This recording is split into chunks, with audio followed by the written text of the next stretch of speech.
El análisis de correlaciones es un método estadístico que investiga relaciones entre variables, por ejemplo, la relación entre la altura y el peso de las personas.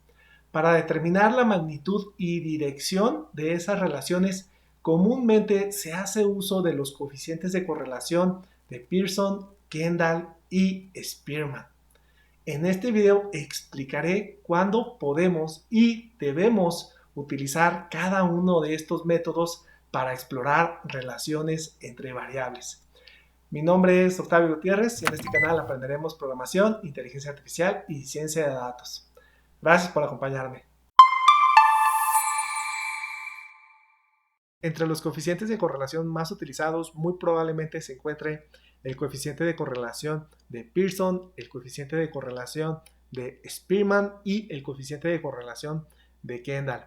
Debo mencionar, cada uno de estos coeficientes de correlación mide diferentes tipos de relaciones entre variables. Y también debo mencionar que tenemos videos exclusivos enfocados en cada uno de estos tipos de correlación dentro de este canal. Aquí arriba les dejo el vínculo a 3 videos donde podrán ustedes conocer inclusive hasta los detalles matemáticos de las fórmulas, cómo calcularlos paso a paso. En este video nosotros nos vamos a enfocar en cuándo debemos, o mejor dicho, cuándo podemos utilizar cada uno de estos coeficientes de correlación para medir relaciones entre variables. De entrada nos vamos a enfocar primero en el coeficiente de correlación de Pearson, el cual es tal vez el coeficiente de correlación más ampliamente utilizado. Y este coeficiente de correlación en realidad lo que está midiendo es la relación lineal entre dos variables, tanto su magnitud como su dirección. Por ejemplo, los datos que tenemos aquí en este gráfico de dispersión nos está mostrando la relación entre dos variables que están asociadas a personas, en particular su altura y su peso. Y si nos enfocamos exclusivamente en un puntito, por ejemplo, este punto que tenemos aquí, podemos ver que es una persona que tiene aproximadamente 150 centímetros de altura y que pesa aproximadamente 65 kilogramos. Y así podríamos determinar los datos asociados a cada persona representados por cada circulito dentro de esta gráfica. Ahora, esta gráfica de dispersión nos permite observar que efectivamente existe una cierta relación lineal. De hecho, esta línea que yo dibujé aquí sobre los datos justo nos está mostrando que efectivamente esos datos se apegan a la línea. Y de hecho, entre más se apeguen, vamos a tener una relación más fuerte. Y de hecho, la pendiente de esa línea también nos está mostrando, por ejemplo, la dirección de la relación. En este caso es una relación positiva. ¿Por qué? Porque conforme aumenta la altura, también aumenta el peso. Entonces, el coeficiente de correlación de Pearson mide explícitamente la relación lineal entre dos variables. Y algo muy importante que debemos nosotros conocer es que el método de correlación de Pearson es el que hace más suposiciones sobre los datos. Y si alguna de estas suposiciones no se cumple, simplemente no podemos utilizar el coeficiente de correlación de Pearson. O tal vez nosotros lo podríamos calcular. Sin embargo, las conclusiones que nosotros saquemos a partir de ese coeficiente de correlación que fue sacado con datos que no cumplen con esas suposiciones, simplemente no serían válidas. Vamos viendo cuáles son estas suposiciones. De entrada, el coeficiente de correlación de Pearson trabaja con variables de intervalo, que también se les conoce como variables numéricas. Y un ejemplo de este tipo de variables sería el tiempo que tarda un atleta en correr los 100 metros planos. Ahora, también puede trabajar con variables de razón y las variables de razón prácticamente son iguales a las variables de intervalo. Sin embargo, en este caso, una variable de razón tiene un valor de cero bien definido. Por ejemplo, la variable peso y la variable altura, ambas tienen un cero bien definido. De hecho, ni siquiera podríamos tener un peso negativo o una altura negativa. Ahora, también trabaja bajo la suposición de que existe una linealidad. entre los datos. De hecho, aquí nosotros podemos graficar y efectivamente estamos viendo que se cumple esta cierta linealidad de los datos. Ahora, también trabaja con datos pareados. Este es un término bastante raro, pero es bastante sencillo de entender. Cuando hablamos de datos pareados, implica, en el caso de nuestro ejemplo, que para todas las personas tenemos tanto su altura como su peso. En este caso, no tenemos a ninguna persona sobre la cual solo tengamos ya sea la altura o solo tengamos ya sea el peso. Para todas las personas debemos de tener ambos valores, su peso y su altura. A eso se refiere con pareado. El coeficiente de correlación de Pearson no podría ser calculado para datos donde solo tuviéramos el valor de una variable. De hecho, en dado caso que tuviéramos datos así, tendríamos nosotros que simplemente quitarlos y hacer el análisis de correlación de Pearson utilizando solo los datos completos, donde tengamos personas con valores tanto para altura como para peso. Ahora, en particular, el coeficiente de correlación de Pearson es muy sensible a datos anómalos. Por ejemplo, ¿qué sería un dato anómalo o un dato atípico? Sería una persona que fuera, por ejemplo, muy alta, pero que tuviera un peso relativamente bajo. O también podría ser una persona que fuera relativamente bajita, pero que tuviera un peso extremadamente alto. Esos serían datos atípicos dentro del contexto de este ejemplo. El coeficiente de correlación de Pearson, de hecho, en dado caso que nosotros lo calculemos con datos atípicos, con datos anómalos, nos estaría dando efectivamente un valor, sin embargo, estaría muy sesgado debido a la existencia de esos datos atípicos. Entonces, no puede trabajar con datos atípicos. Ahora, una de las suposiciones muy importantes es que debe existir una normalidad bivariada. ¿Qué significa esto? Significa que la distribución de probabilidad conjunta de ambas variables debe de ser normal. Si nosotros obtuviéramos la gráfica de esa distribución bivariada, obtuviéramos una forma de una campana tridimensional. Esa es una de las suposiciones más importantes de la correlación de Pearson. Y la última suposición que vamos a mencionar es la independencia de las observaciones. Es decir, que en realidad no existe un sesgo cuando nosotros recolectamos los datos de las personas. Por ejemplo, todas las personas que participaron en esta muestra debieron haber sido seleccionados de una forma enteramente aleatoria y no haber seleccionado, por ejemplo, a personas de una cierta edad, que eso obviamente estaría incluyendo un cierto sesgo dentro de nuestra muestra. La independencia de las observaciones es altamente importante para que no haya sesgos que afecten el coeficiente de correlación de Pearson.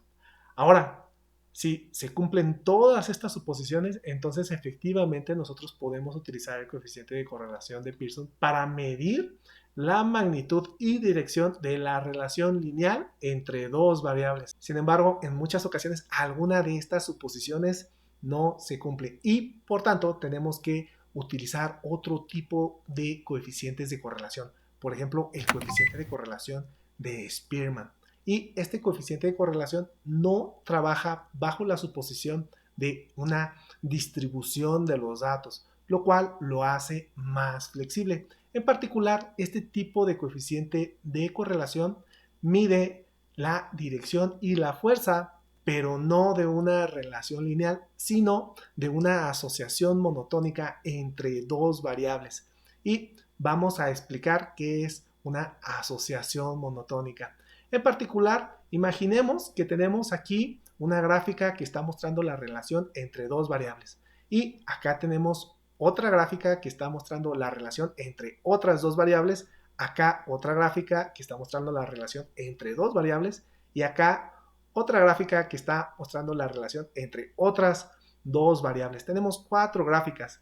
Y les comento, estas cuatro gráficas presentan una asociación monotónica extremadamente muy fuerte. De hecho, es una asociación monotónica de 1 positivo. ¿Y esto por qué yo lo puedo decir a partir de estas gráficas? Porque conforme aumenta el valor de una variable, también está aumentando el valor de la otra variable. Conforme aumenta el valor de esta variable, también está aumentando el valor de la otra variable. Conforme aumenta el valor de esta variable, también está aumentando el valor de esta variable. Inclusive en esta gráfica, que es un poco peculiar, pareciera que tenemos una línea recta aquí, pero en realidad es una gráfica que va aumentando poco a poco, poco a poco, poco a poco, poco a poco, poco a poco. De hecho, es la gráfica de una función exponencial. Y efectivamente aquí sube de repente. Y en este caso, aún en este caso, cada puntito está ligeramente arriba del otro, cada puntito está ligeramente arriba del otro. Aún en este caso, tenemos una relación, una asociación monotónica extremadamente fuerte de 1. Y estas relaciones son efectivamente positivas. Ahora, aquí podemos ver cómo este tipo de coeficiente de correlación es mucho más flexible. No requerimos que los datos efectivamente se encuentren sobre una línea recta, como si lo requeríamos anteriormente. Ahora, ¿cuándo podemos o debemos utilizar el coeficiente de correlación de Spearman? En particular, cuando los datos no se encuentran distribuidos normalmente, y debo mencionar, este tipo de coeficiente de correlación sí es efectivamente robusto a datos atípicos. Y algo muy importante es que además de trabajar con variables de intervalo y variables de razón, también puede trabajar con datos categóricos ordinales. De hecho, este tipo de datos es muy común. Por ejemplo, frecuentemente se analizan datos de encuestas, las cuales tienen respuestas en escala Likert. Una escala Likert, por ejemplo, sería aquella que nosotros utilizamos para evaluar la calidad de un servicio. Normalmente nos preguntan cómo percibiste el servicio recibido. ¿Lo percibiste malo, bueno o excelente? Ese es un tipo de dato categórico ordinal, y ese tipo de datos puede ser analizado con el coeficiente de correlación de Spearman. Ahora, el tercer tipo de coeficiente de correlación es el coeficiente de correlación de Kendall. Y debo mencionar aquí algo muy importante. De hecho, también mide la asociación monotónica entre las dos variables. Entonces, este se puede utilizar prácticamente en los mismos escenarios que se puede utilizar el coeficiente de correlación de Spearman. Sin embargo, este tipo de coeficiente de correlación, por la forma en cómo se calcula, también tiene una interpretación excelente para medir la similitud entre rankings.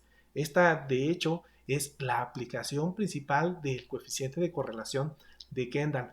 Por ejemplo, asumamos que tenemos a dos expertos y que estos expertos hacen un ranking de los mejores jugadores de fútbol. Y asumamos que el primer experto hace su ranking y dice: el mejor jugador es Andrés, seguido de Carlos, seguido de Bernardo, seguido de Darío. Y otro experto dice: el mejor jugador efectivamente sí es Andrés, pero después es Darío, después es Carlos y después es Bernardo. Cada uno de ellos tiene sus rankings. Si yo quiero medir la similitud entre esos rankings, si están, por ejemplo, totalmente de acuerdo o totalmente en desacuerdo o parcialmente de acuerdo, puedo utilizar el coeficiente de correlación de Kendall. Y en este caso, este trabaja determinando pares concordantes y pares discordantes. Pares donde efectivamente sí están de acuerdo los dos expertos. De hecho, aquí nosotros podemos ver que efectivamente el ranking generado por el experto 1 está diciendo que Andrés es mejor que Carlos, y que efectivamente Andrés también es mejor que Bernardo, y que efectivamente Andrés es mejor que Darío, y que efectivamente Carlos es mejor que Bernardo, y también que Carlos es mejor que Darío y que Bernardo es mejor que Darío. Y en particular, si analizamos los pares del otro experto, nosotros podemos ver que efectivamente habrá algunos pares que sí efectivamente concuerden con los pares del experto 1, pero habrá otros pares que sean discordantes. En este caso, el experto 2 está colocando a Darío como un mejor jugador que Carlos. Y en el caso contrario, el experto 1 dice que Carlos es mejor que Darío. Entonces aquí no concuerdan. Ese es un par discordante. Entonces, este coeficiente de correlación de Kendall tiene una interpretación excelente para cuando estamos midiendo la similitud entre rankings, cosa que no teníamos en el de Spearman. Sin embargo, en muchos escenarios, el coeficiente de correlación de Spearman y el coeficiente de correlación de Kendall efectivamente se pueden utilizar indistintamente porque ambos miden la asociación monotónica entre dos variables. Ahora, viendo un poquito más de detalles, ¿cuándo debemos usar Kendall? Cuando queramos evaluar la concordancia entre rankings. Y debo hacer mención, existen algunos estadísticos que prefieren utilizar el coeficiente de correlación de Kendall sobre el coeficiente de correlación de Spearman. En particular, algunos de ellos argumentan que el coeficiente de correlación de Kendall es mejor cuando tenemos muestras pequeñas y otros dicen que es mejor gracias a su interpretabilidad, que ellos consideran que es mucho más interpretable que el coeficiente de correlación de Spearman. Ahora, estamos en un canal de programación, por tanto también voy a mostrar cómo podemos nosotros calcular estos coeficientes de correlación, en particular utilizando el módulo de stats de una librería que es ampliamente utilizada llamada SciPy. Y es bastante sencillo. Nosotros tendríamos que tener dos vectores X y Y, teniendo los datos obviamente asociados a nuestras variables. Pueden ser tanto vectores de NumPy como columnas de un data frame. Eso realmente es poco relevante. Puede con ambos tipos de datos y simplemente tendríamos que hacer uso de los métodos correspondientes. Pearson, Spearman y Kendall-Tau B, que es el tipo de correlación de Kendall que nosotros estamos analizando dentro de este video. Si encontraron valor en este video, por favor denle un like, y si aún no se han suscrito, por favor consideren hacerlo. Mi nombre es Octavio Gutiérrez. Hasta el próximo video. Pa pa para pa pa pa para para pa pa para pararam.